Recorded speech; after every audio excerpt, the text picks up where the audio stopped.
Hi, welcome to Telugu journalist channel. నా పేరు విష్ణు కుమార్, నేను సీనియర్ జర్నలిస్ట్ని. ఒకవైపు మైక్రోసాఫ్ట్ అధినేత CEO సత్య నాదెళ్ల, తర్వాత మరోవైపు అడోబ్ CEO శంతన్ నారాయణ, ఇలా ప్రపంచ టెక్నాలజీ సామ్రాజ్యాన్ని ఏలుతున్నటువంటి ఈ ఇద్దరు దిగ్గజాలున్న ఒకే ఒక కామన్ పాయింట్ అంటే వాళ్ళకి ఉన్నటువంటి ఒకే ఒక కామన్ పాయింట్, ఇద్దరు చదువుకుంది కూడా మన హైదరాబాద్ పబ్లిక్ స్కూల్లోనే.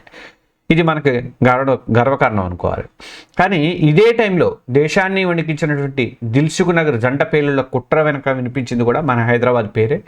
మరి టెక్నాలజీకి కేర్ ఆఫ్ అడ్రస్గా ఉన్న మన భాగ్యనగరానికి టెర్రరిజం నీడలు ఎందుకు అంటుకుంటున్నాయి? ప్రపంచంలో ఏ మూల ఎక్కడ ఏం జరిగినా కానీ ఆఖరికి ఆ లింక్ అనేది మాత్రం హైదరాబాద్కి ఎందుకు టచ్ అవుతోంది? ఇదంతా కేవలం యాదృచ్ఛికమా, లేక దీని వెనుక మనం చూడలేనటువంటి బలమైన కారణాలు ఏమైనా ఉన్నాయా? ఈరోజు వీడియోలో ఆ వివరాలన్నీ నేను తెలియజేస్తాను. దయచేసి మన ఛానల్ని, తెలుగు జర్నలిస్ట్ ఛానల్ని ఇంకెవరైనా సబ్స్క్రైబ్ చేసుకోకపోతే సబ్స్క్రైబ్ చేసుకోండి. ఆ కింద బెల్ బటన్ కూడా కొట్టండి. ఈ వీడియోని లైక్ చేయండి. ముందుగా కాయిన్కి ఒకవైపు చూద్దాం.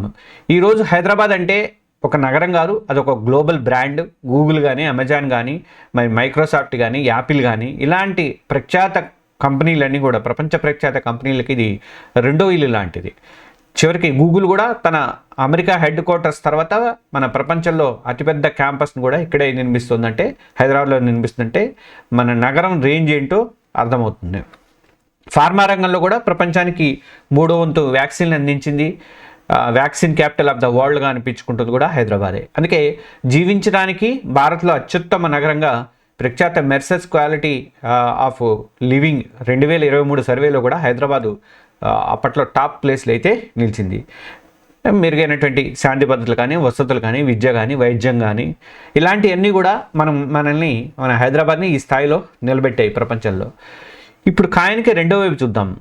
ఇదే హైదరాబాదు ఎన్నోసార్లు నెగిటివ్ కారణాలతో, నెగిటివ్ రీజన్స్తో అంతర్జాతీయ వార్తల్లోకి అయితే ఎక్కింది.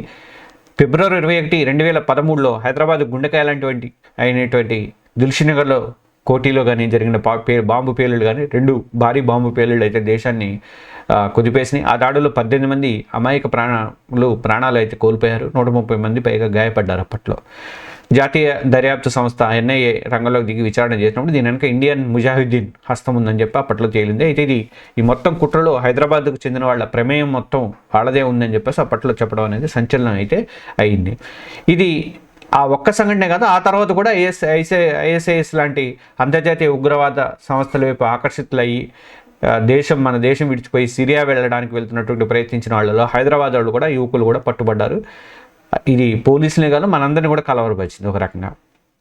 అంటే ఇంటర్నెట్, సోషల్ మీడియాల ద్వారా మన యూత్లో విద్వేషాన్ని నింపి వాళ్ళని ఉగ్రవాదం వైపుకు లాగుతున్నటువంటి ఆన్లైన్ రాడికలైజేషన్ అనే కొత్త రకం ముప్పుకు ఇప్పుడు హైదరాబాద్ ఒక హాట్స్పాట్గా మారుతుందనే ఆందోళన అయితే వ్యక్తమవుతోంది.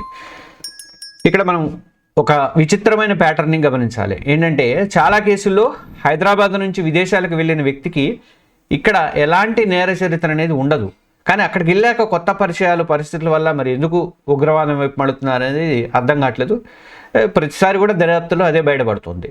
అంటే సమస్య మూలాలు మన నగరంలోనే కాదు, ప్రపంచవ్యాప్తంగా విస్తరించి ఉన్నటువంటి ఒక సైద్ధాంతిక విషయంలో కూడా ఉన్నాయని చెప్పేసి మనకైతే అర్థమవుతుంది. ఇక ఈ మధ్యకాలంలో మనల్ని వెంటాడినటువంటి మరో భూతం సైబర్ క్రైమ్. హైదరాబాద్ కేంద్రంగా నడుస్తున్నటువంటి కొన్ని నకిలీ కాల్ సెంటర్లు కానీ, గ్యాంబ్లింగ్ యాప్లు కానీ, ఇన్వెస్ట్మెంట్ స్కామ్లు కానీ మన దేశంలో కాదు విదేశీ వాళ్ళని కూడా దోచేస్తున్నాయి. ఉద్యోగాల పేరుతో యువతను మయన్మార్ కానీ, కంబోడియా లాంటి దేశాలకు పంపించేసి అక్కడ బంధించి వాళ్ళతో సైబర్ నేరాలు చేయించడము, ఇలాంటి సైబర్ స్లేవరీ ముఠాలు కూడా హైదరాబాద్ పట్టణంలోనే పట్టుబడుతున్నాయి, హైదరాబాద్ సిటీలోనే పట్టుబడుతున్నాయి. డిజిటల్ అరెస్ట్ పేరుతో మేము ఈడీ వాళ్ళం, మేము CBI వాళ్ళం అని అధికారులు అని చెప్పుకొని కోట్లు దోచేస్తున్న గ్యాంగుల్లో కూడా హైదరాబాద్ లింకులు అయితే బయటపడుతున్నాయి. సింపుల్గా చెప్పాలంటే టెక్నాలజీలో మనకున్నటువంటి బలాన్నే కొందరు నేరగాళ్ళు బలహీనతగా మార్చేస్తున్నారని చెప్పి అనుకోవచ్చు. సరే, ఇంతకీ అసలు ప్రశ్నకు వద్దాం. ఎందుకు ప్రతిసారి హైదరాబాద్ పేరే వినిపిస్తుంది? ఇప్పుడు ఆస్ట్రేలియాలో జరిగినటువంటి పేలుళ్లలో కూడా హైదరాబాద్ ఉన్నాడు కాబట్టి. దీనికి నిపుణులు కొన్ని కారణాలు అయితే విశ్లేషిస్తున్నారు. అది ఏంటంటే, ఫస్ట్ మన నగరం యొక్క కాస్మోపాలిటన్ కల్చర్. హైదరాబాద్ అనేది ఒక మినీ ఇండియా లాంటిది. దేశం నలుమూల నుంచి లక్షల మంది యూత్ బతుకు తెరువు కోసం అయితే ఇక్కడికి వస్తుంటారు. లక్షల మంది యూత్ ఏం కాదు అందరూ.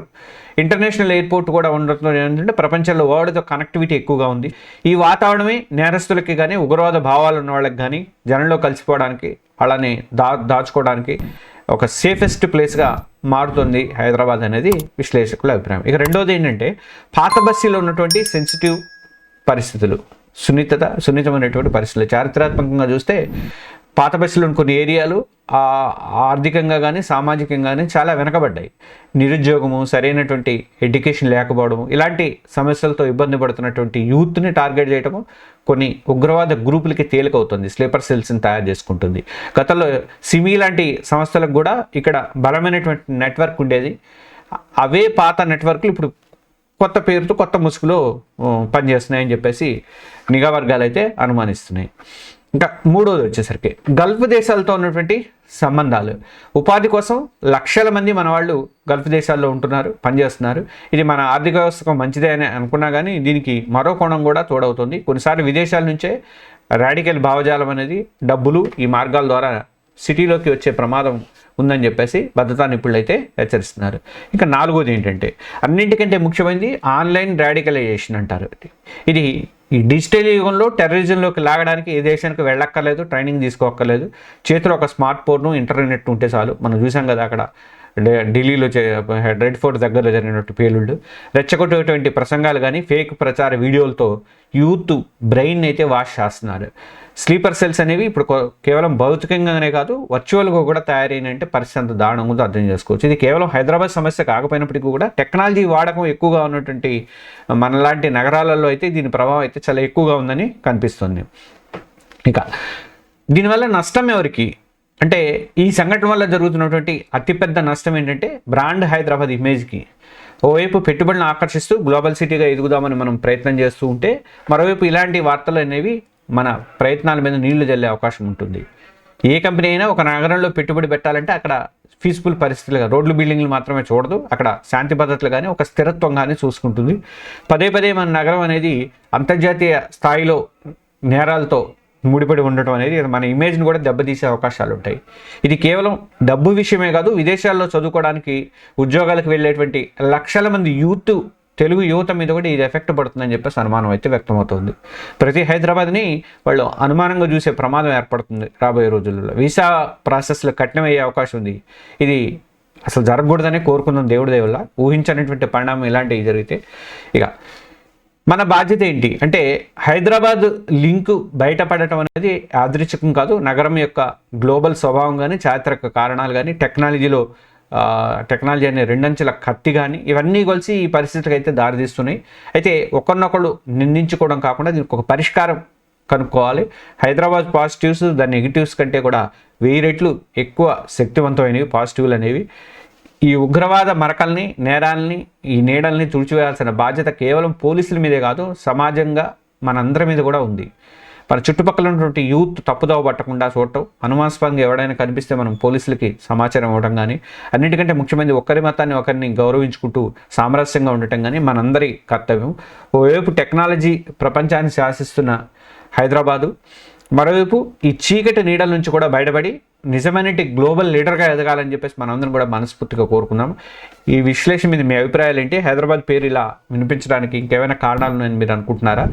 మీ ఆలోచనలు అనేవి కామెంట్స్లో తప్పకుండా పంచుకోండి. ఇలాంటి మరిన్ని విశ్లేషణల కోసం మన తెలుగు జర్నలిస్ట్ ఛానల్ని సబ్స్క్రైబ్ చేసుకోండి. అలాగే ఈ వీడియోని లైక్ చేయండి, మీ ఫ్రెండ్స్ కానీ ఇతర సోషల్ మీడియా గ్రూపులో కూడా షేర్ చేయండి. Okay, thank you. జై హింద్.